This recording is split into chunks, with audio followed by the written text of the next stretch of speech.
live now anyway, so let's start with the topic. So as I've mentioned before, we're going to talk about strategies, how to learn the content, the topics for the oral exam.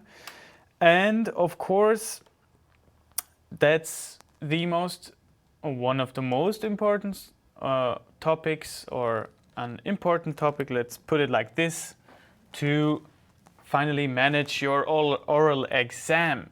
So we're gonna start as always with a quick overview. First, I'm going to talk about the importance of a study plan, then how to summarize your topics. The next point is how to create mind maps to revise topics, which is important, which I also do, or basically I have done it because I'm stopped studying. So yeah. And the last point is how to practice speaking about topics. So let's start.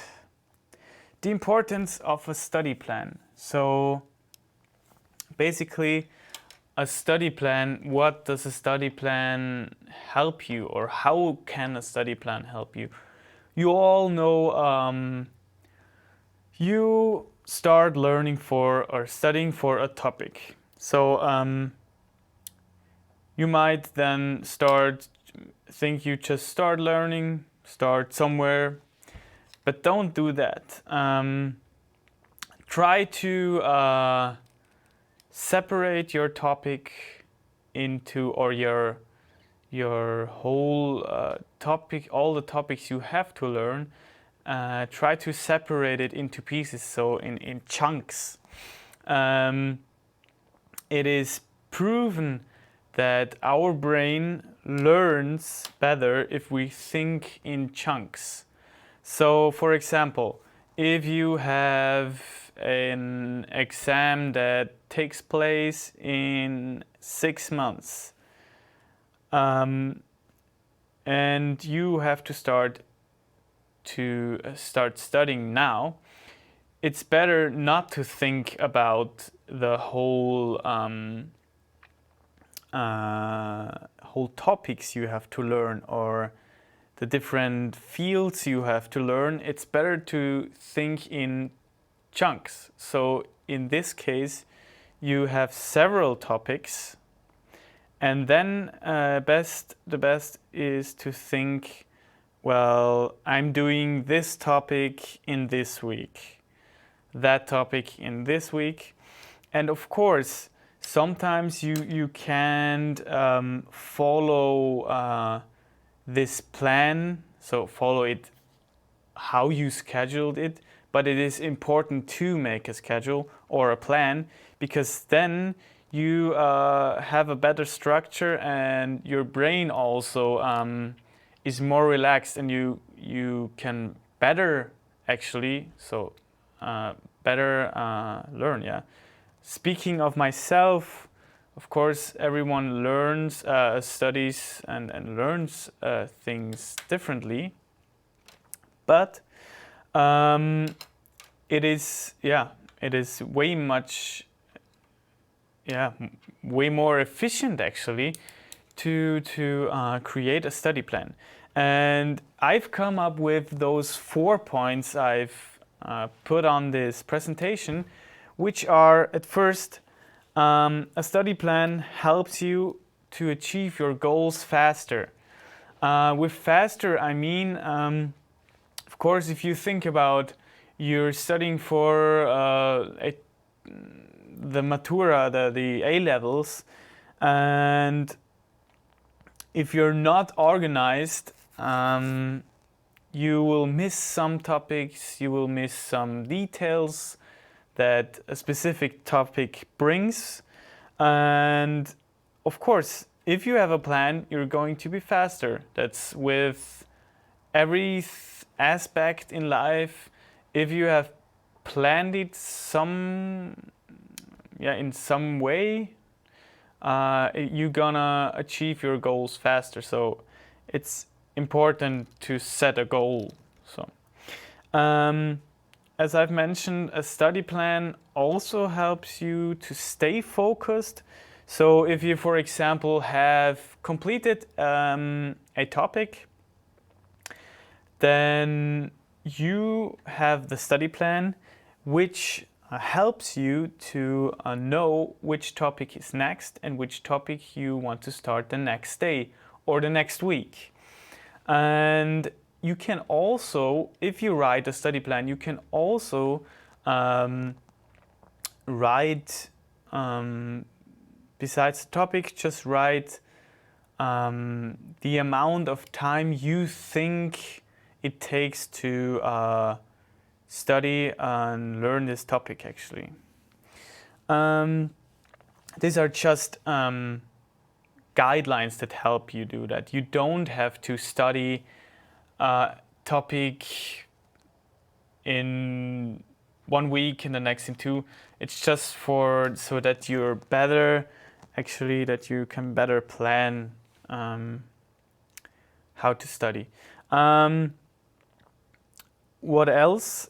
Plan helps you also to plan your day, which by that I mean is that if you set a specific time where you study every day, in which time you study, not where you study,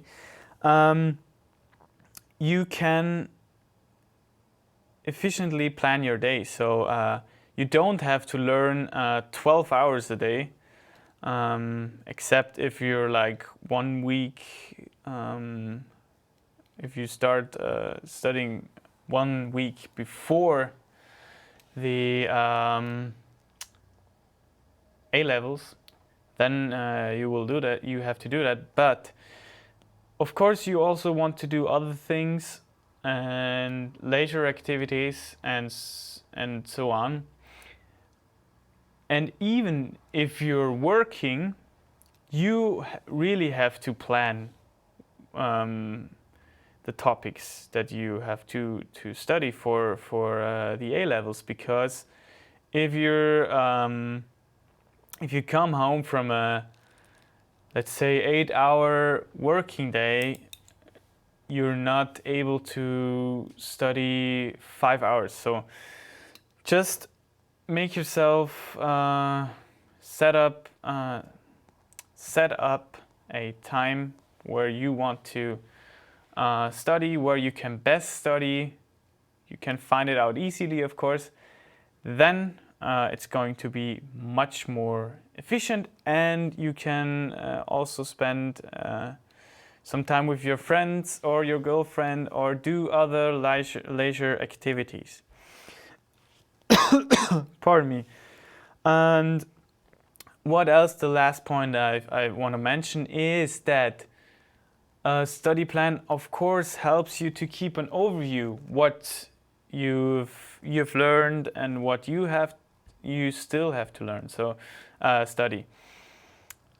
Yes, that's basically it from a study plan. So it helped me in my days when I studied for exams. It really helped me to structure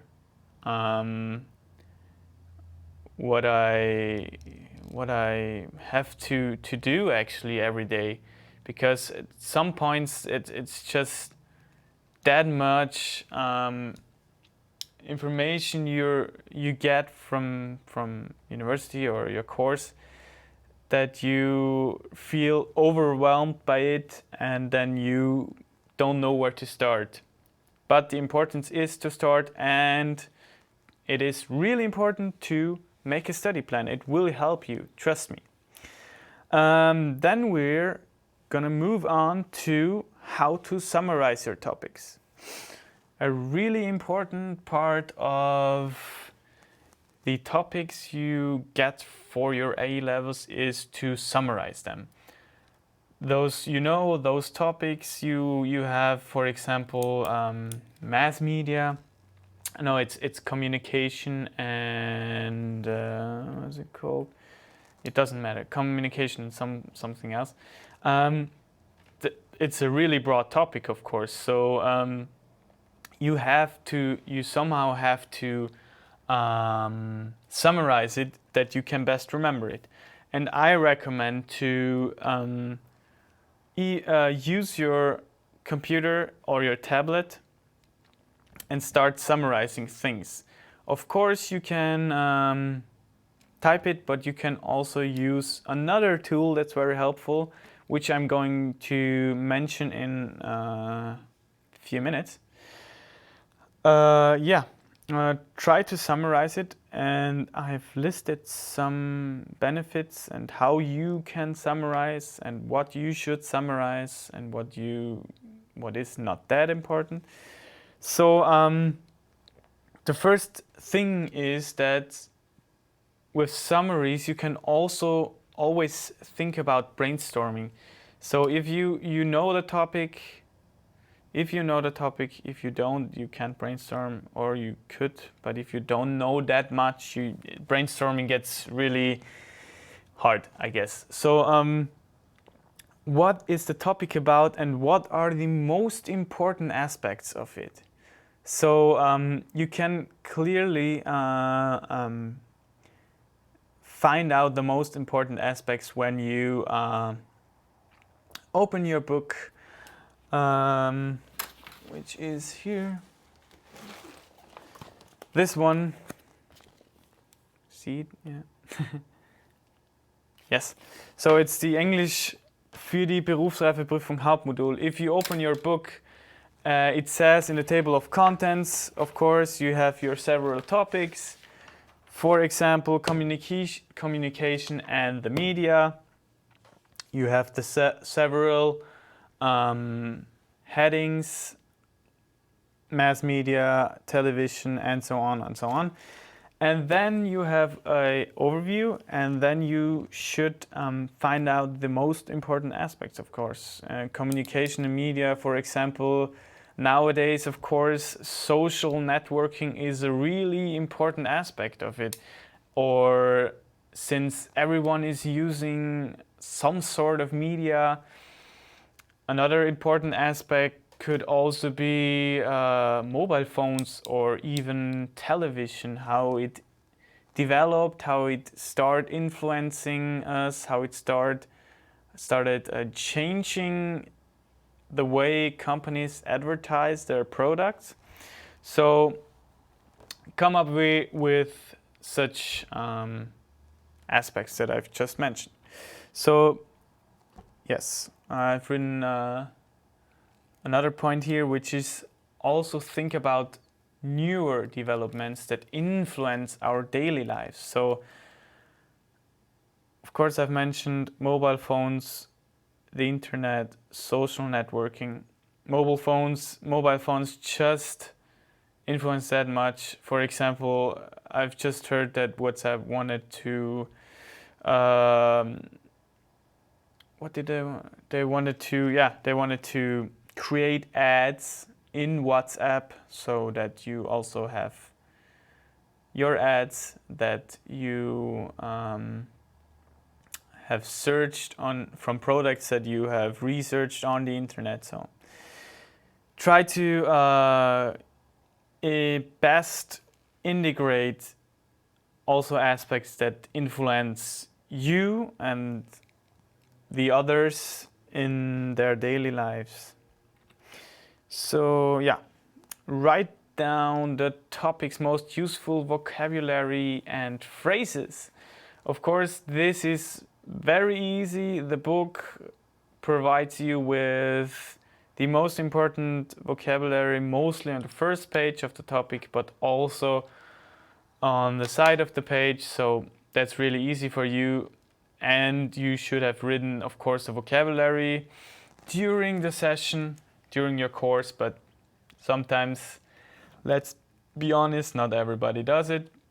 But if you start studying for the A-levels, you should integrate it in your summary of your topic. And of course, look up other phrases, vocabulary on the internet. Very important, you will find very interesting vocabulary that's going to impress your examinees. So use the internet as a source for great phrases and vocabulary. Yeah, I've already mentioned this. Use your books to structure your summary, e.g. the subtopics, for example, to categorize it. And yeah, that's a personal, basically the next point is a personal preference, but you should, of course, assign all the important phrases to each topic, subtopic, that you can find on the book or online, so that you can basically assign in your, that you can remember the vocabulary better, that you can think of, that's used with social media. I should maybe, if you're in social media subtopic, you should use this and this, or it's good to use that vocabulary or this phrase. So of course, just it's all personal, basically personal preference, but I think it will work out quite well this way. So, and of course, not only write about topic or about your topic or subtopic, but also create mind maps, which I've mentioned just before. And mind maps, of course, are a useful tool that we use nowadays, and I'm going to explain it in a few minutes. And of course, brainstorm what you have learned in the courses, what can you remember. First brainstorm, then do the category with the subtopics, and then you can also create just mind maps. It's also a great way to summarize topics. But of course, you can also just write a small text or like vocabulary or short phrases with each subtopic, but it's of course personal preference, I'd say. So I've outlined here how a main structure of a summary of a topic could look like, which is quite easy, of course. It's taken from the table of contents of the English für die Berufsreifeprüfung book. And of course, the topic is communication and the media.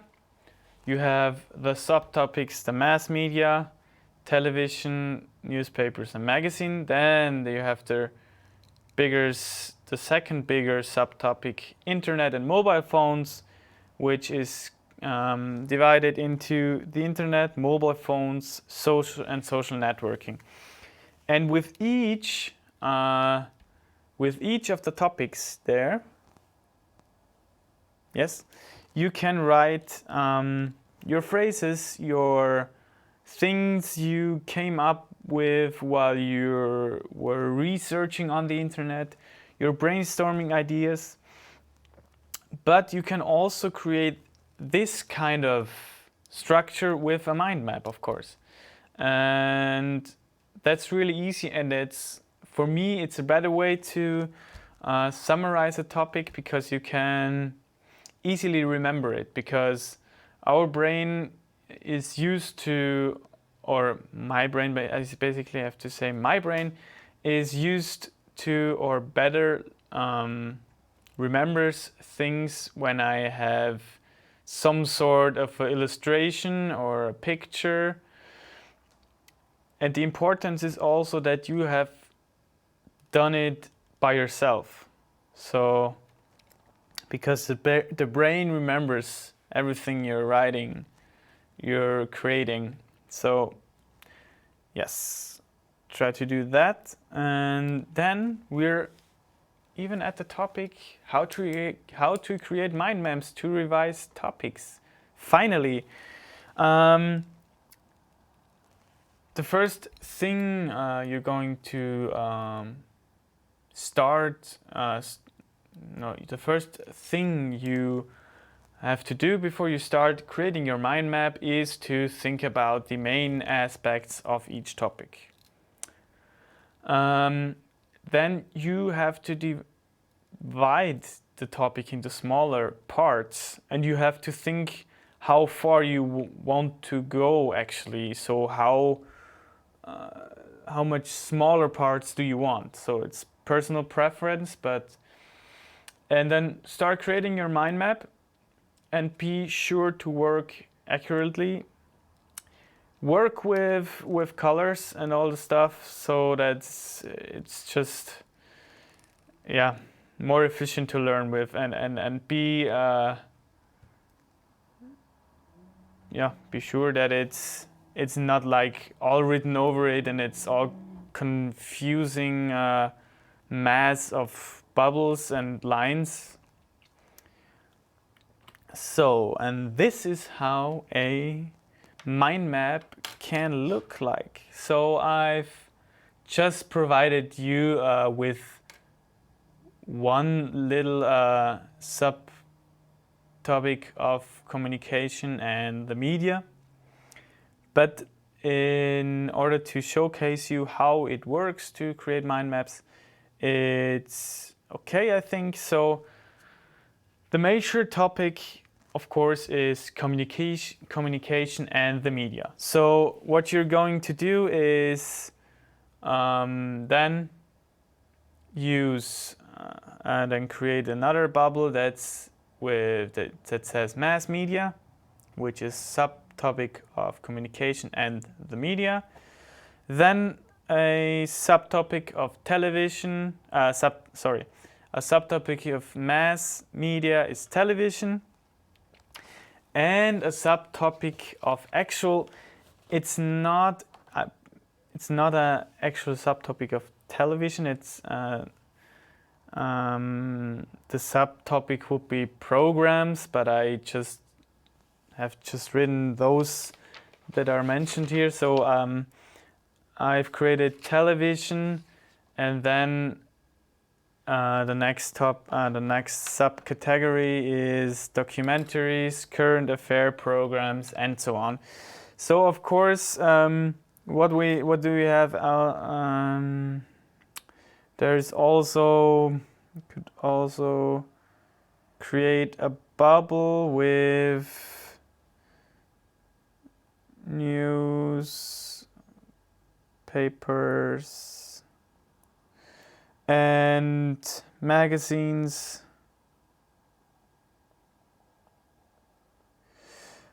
And then you could also categorize this again into tabloids and so on, and all the gossip newspapers and what so on. But that's how basically mind maps work. Of course, there is another branch, not just mass media. There is also, what do we have here? Mass media, internet and mobile phones. Internet, phones, another big bubble, and then you can start separating it into what comes to your mind when you think about it. So just be creative with it and work, not as I did when I wrote it down there, but the best thing is to work accurately and not like if you're in a hurry or something, but just be sure that it looks neat and that you can study with it perfectly. So the last thing we're going to talk about in this today's stream is how to practice speaking about topics. So very, very important, of course, since you're doing only the A-levels with a oral exam. So the first thing that really helps you and helped me when I was a student of English, and of course I'm still improving, want to improve, but that's a lifelong process. But in your case, start to think in English. I know that sounds difficult, but you will recognize that at some point, if you're really into thinking English, your speaking will improve, but more than your speaking your vocabulary will improve, and you will also improve in things like, if you have to think about vocabulary, you start to describe them, or if you can't come up with a certain word, start to describing it. And I think that takes practice. Read, listen, speak, and write in English. All those 4 skills, those are the four skills of the English language teaching. Basically, try to integrate those 4 skills in your preparation time for the A levels.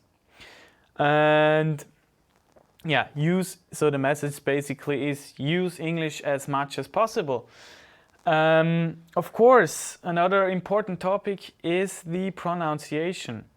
The best way to improve your pronunciation is, at first, of course, you can do it in class.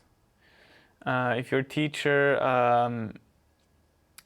is very fond of how you pronounce, or very accurate of how you pronounce your words, then you will improve. But you can also, if you're not sure how to pronounce a word when you're practicing for your oral exam, just go on online dictionaries. But you have to, it's better to access English online dictionaries, so not dictionaries like Dict or Lingui, because those are the ones that also natives use. So, for example, Merriam-Webster, which is an American online dictionary, or Oxford dictionaries. There are several out there, but those are the ones I use, and they also have a pronunciation button. You just click the little loudspeaker, and then the perfect word in the perfect pronunciation of the word, not the perfect word,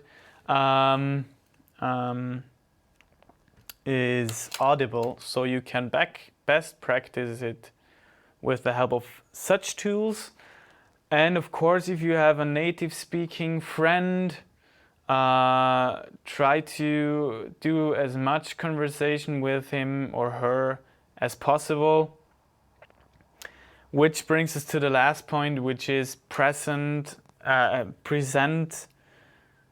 topics to a friend, girlfriend, family, so on. Because if you start to do your presentation about the topics for your own or for your family, your girlfriend, you will certainly recognize that you improve, especially when you're a person that's really nervous. You can, of course, get better at it if you practice, keep on practicing, keep on doing presentations. You can also do it by yourself when you're in your room, speaking out loud your topic that you have prepared. It really helps you, and it makes you more confident for the A-levels. That's what I did when I first started off with doing presentations. It really helped me. I have to admit I wasn't the guy that was really nervous with presentations, but it helped me to be more confident when you're doing presentations. Yes. So this is basically it from today's stream. I hope that these things I've provided you today really help you to summarize and speak about the topics that you have to study for your A-levels. And yes, have a nice evening, and we will see each other next week. Next week. And yeah, bye bye.